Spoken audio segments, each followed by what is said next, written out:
Hi, my name is Catherine Insman, and thank you for joining me on this journey of the IDEA and the IEP process for teachers and students. And if you're a parent, I hope this information will also be useful for you. So the IDEA or IDEA stands for Individuals with Disabilities Education Act, and this is a law that's passed to ensure that students with disabilities are entitled to a fair and equal education as their peers who may or may not have disabilities similar to theirs. And disabilities is an umbrella term, and this could mean a student could have a learning disability such as an oral or speech issue, or a math issue such as dyslexia, or they can have a mental issue such as autism, a physical issue such as they are confined to a wheelchair, or a behavioral issue due to either brain injury or abuse in their life. So looking at the IEP process, which stands for Individual Education Plan, there are 10 components. And of these components, we look at what is best for the student in terms of what they need within the classroom, what the teachers need in terms of resources, what the parents need to know, and any additional information on the process of being evaluated, referred, any services that need to be provided for that student, and the accommodations that come along with it. With the referral process, there's two parts. There's the pre-referral, which is where the actual conversation of the teacher or the parent saying, I see this going on with the student. What can we do about it? Is there something it's basically the starting of the conversation? And then the actual referral, which is where the parent or teacher say, I need my student to be evaluated or assessed because I'm noticing this and I want something done. For example, if a parent has a child with ADHD, they may come up to the teacher and say, I'm noticing this with my student. They're not sitting down, they're not listening, they're fidgeting all the time. What could this be?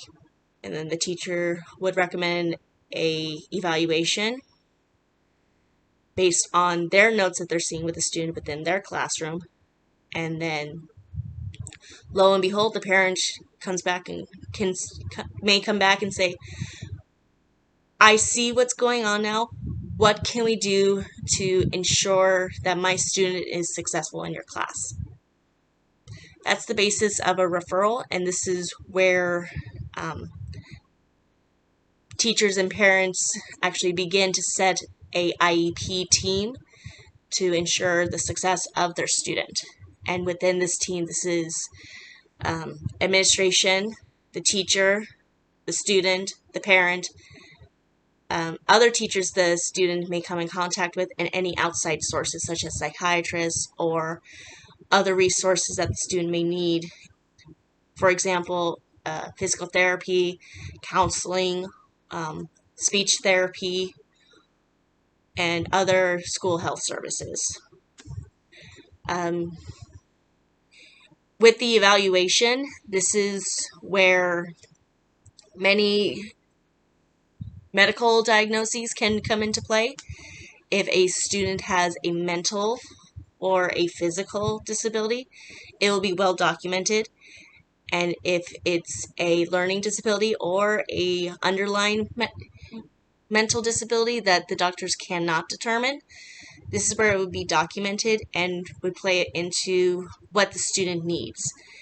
And these are not commonly linked to the disability categories, but it can be a broad classification. With the evaluation process, this also comes with the monitoring and the annual reviews of said student in their IEP journey. And this is where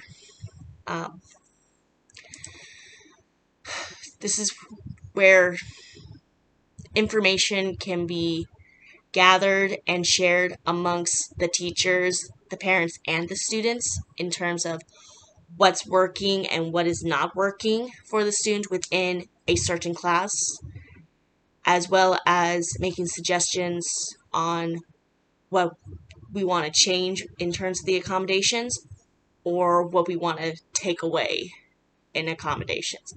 For example, if a student finds that digital textbooks don't work for them, they may request during the annual review or the quarterly processing of trying recorded textbooks or less digital versions. For example, if they want to try having a hard copy instead of a digital or an audio. That would be an accommodation discussion, and this would give the opportunity for the parents and teachers and students to discuss and come to terms with what changes they want to see and what changes they suggest. Again, during this time, parents and students can opt out. This is one of the safeguards and part of their involvement within the IEP, and this gives them the opportunity to say, I see this, I like this, or I see this, I want to try this, or I see this, this did not work. And it gives everyone the opportunity to have a little bit of say and be able to come to a conclusion on what's best for the student and ensure their academic success. So if you have a student with a disability, or if you believe your student may have a disability, might be time to consider having this sit down with a parent and talking about possibly getting an IEP for them. Who knows? They may grow up to be the next president, all because you were able to give them an audiobook of your lesson. Anyway, thank you so much for joining me today, and I hope this was insightful. Bye.